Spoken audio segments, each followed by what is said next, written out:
अस्सलामुअलैकुम दोस्तों, आज मैं आपके लिए एक बहुत ही फ़ायदेमंद खीर बनाने की रेसिपी लाई हूँ स्पेशली ख़वातीन के लिए। ख़वातीन की कमज़ोरी के लिए एक बहुत ही ज़बरदस्त सी खीर बनाने की आज रेसिपी लेकर आई हूँ। तो ये आज की जो रेसिपी है ये बहुत ही ज़्यादा फ़ायदेमंद है। इसके इस्तेमाल से अगर आपको लिकोरिया की बीमारी है, कमर दर्द रहता है, जोड़ों में दर्द रहता है या जितनी भी जिस्मानी कमज़ोरी है वो सब इससे इंशाअल्लाह ताला ठीक हो जाएगी। तो इस खीर को बनाने के लिए हमें क्या चीज़ें चाहिए मैं आपको बता देती हूँ। सिर्फ 2 चीज़ें हमें चाहिए इस खीर को बनाने के लिए। तो चलिए हम रेसिपी देख लेते हैं। बहुत ही आसान सी रेसिपी है। इसके लिए हमने यहाँ पर नारियल लिया है। आपने नारियल का इस तरह का पूरा गोला आप ख़रीद लें एक बार, या फिर आप इसकी जगह पर सूखा नारियल जो मौजूद होता है घरों पे वो भी आप ले सकते हैं। तो वो भी आप इसमें डाल सकते हैं। लेकिन आप इस तरह से ये नारियल लेंगे, इस तरह जो गोला मार्केट में बहुत आसानी के साथ मिल जाता है। तो पहले तो मैं इसे खोलने का तरीका आपको बता रही हूँ, क्योंकि जब हम लाते हैं ना तो इसको पहले 5 मिनट के लिए आपने गैस पर जलाना है। इससे ये होगा कि ये आसानी से इसका छिलका उतर जाता है। तो इस तरह से इसे भूनकर आप इस तरह से उतारेंगे तो छिलका बहुत आसानी से निकल जाता है। तो ये देखिए नारियल इसमें से निकल कर आ गया इतनी आसानी से। नारियल का जो पानी था वो मैंने पहले ही इसमें से निकाल लिया था। अब मैंने इसका छिलका उतारने का आपको मेथड बताया है ताकि आप जब लेकर आएँ तो आपको सही मेथड पता हो। तो यहाँ पर इसमें से एक टुकड़ा मैंने लिया है, यानी कि नारियल के 4 हिस्से कर लें, उसमें से एक हिस्सा मैंने लिया है अभी। तो इससे हम खीर बनाएंगे, इसे काट लेंगे। अब हम इसे पीसेंगे।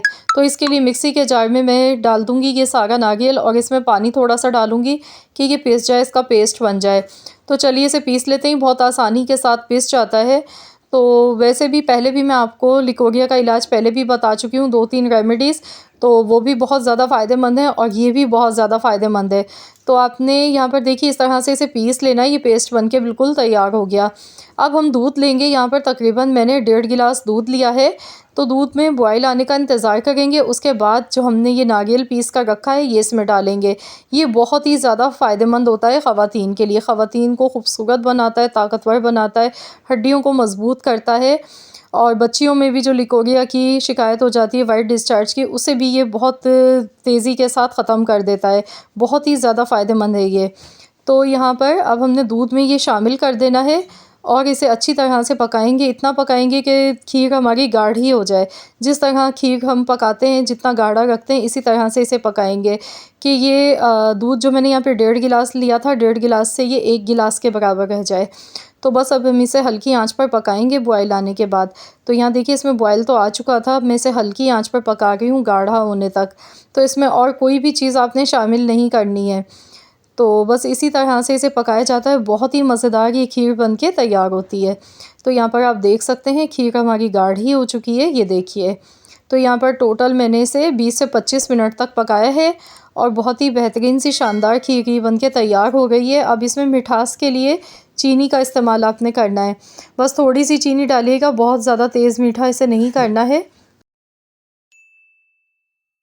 सिर्फ़ 1 चम्मच चीनी का इसमें डाला है। अभी मैंने इसे अच्छी तरह से मिला लिया है। तो यहाँ मैं आपको कंसिस्टेंसी भी इसकी चेक करवा देती हूँ। ये देखिए इस तरह की होनी चाहिए। तो ये खीर इतनी ज़्यादा फ़ायदेमंद है, इसका कोई भी साइड इफ़ेक्ट नहीं है। आप इसे डेली बना के खाइए। कमर दर्द के लिए, जोड़ों के दर्द के लिए भी बहुत ही ज़्यादा ये फ़ायदेमंद होती है। ये देखिए खीर हमने डिश आउट कर ली है। अब इसे ठंडा कर लें। ठंडा करने के बाद आप इसे जितना दिल चाहे मर्ज़ी खा सकते हैं। इसका कोई भी साइड इफ़ेक्ट नहीं है। किसी भी टाइम दिन में आप ले सकते हैं। रात को सोने से पहले लें या सुबह निहार मुँह लेंगे तो इससे ज़्यादा आपको बेहतरीन रिज़ल्ट मिलेंगे। तो ख़वातीन में जो कमज़ोरी हो जाती है लिकोरिया की वजह से, वाइट डिस्चार्ज की वजह से, तो वो इससे इंशाअल्लाह ताला बहुत जल्दी कवर हो जाएगी। सारी कमज़ोरी ख़त्म हो जाती है और ये अंदरूनी कमज़ोरी को भी दूर करती है। इतनी फ़ायदेमंद होती है ख़वातीन के लिए। तो आप लोग ज़रूर इस रेमेडी को ट्राई कीजिएगा। अपना फ़ीडबैक मुझे दीजिएगा। आई होप कि आप सबके लिए आज की ये वीडियो काफ़ी हेल्पफुल रही होगी। वीडियो अच्छी लगी है तो लाइक करें, शेयर करें। चैनल पर नए हैं तो सब्सक्राइब कर लें। मिलते हैं इंशाअल्लाह ताला एक और नई रेमेडी के साथ। तो जब तक के लिए अल्लाह हाफ़िज़।